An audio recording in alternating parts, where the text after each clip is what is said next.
David Cameron addressed the Welsh Conservative Party's spring conference this morning and outlined 5 messages to the Welsh population.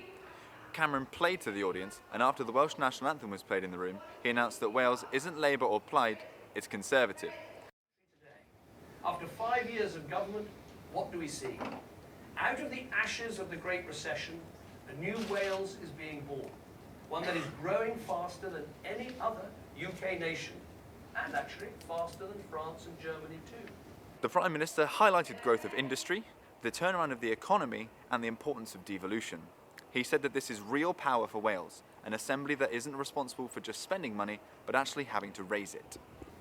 We believe in real power within Wales too, what I call real devolution. Only Conservatives understand that real devolution doesn't just mean giving powers to Cardiff, it means pushing those powers beyond Cardiff, out to people, so they have more control over their lives.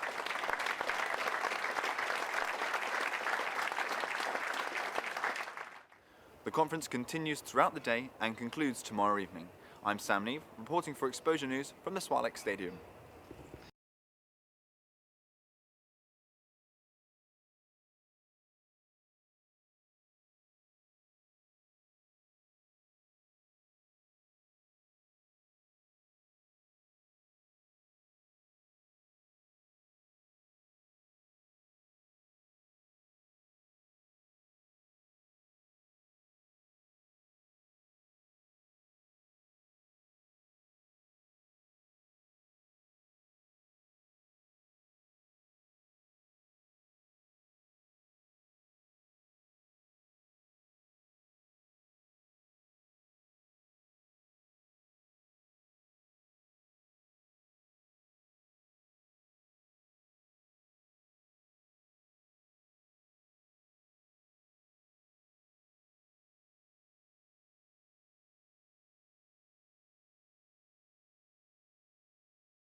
But this is real power for Wales, just as we delivered for Scotland.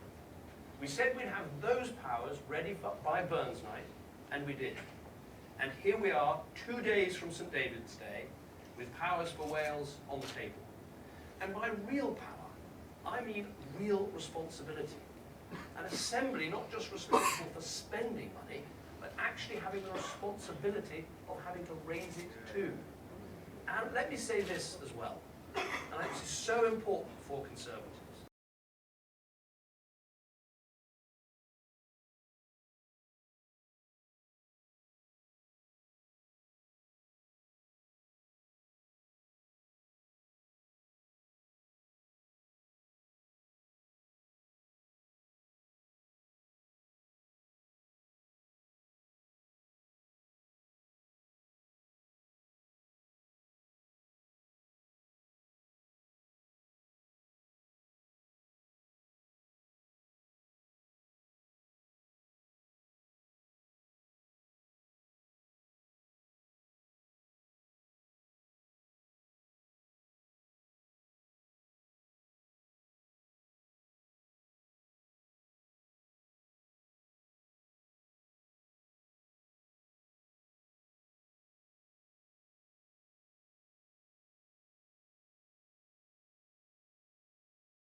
What we as Conservatives believe, more power to you. So, Labour don't lay claim to the mantle of Party for Wales. They certainly don't lay claim to the party that turned the economy around. And neither can they really be the party of real devolution, because we are. And in the coming weeks, let's let everyone know that. Message number 4. We are the only party offering security in a dangerous world. You know, one of my highlights over the last 5 years was welcoming the leaders of the world to NATO. And I didn't bring them to London or Edinburgh or Manchester. I brought them right here to South Wales. There were some...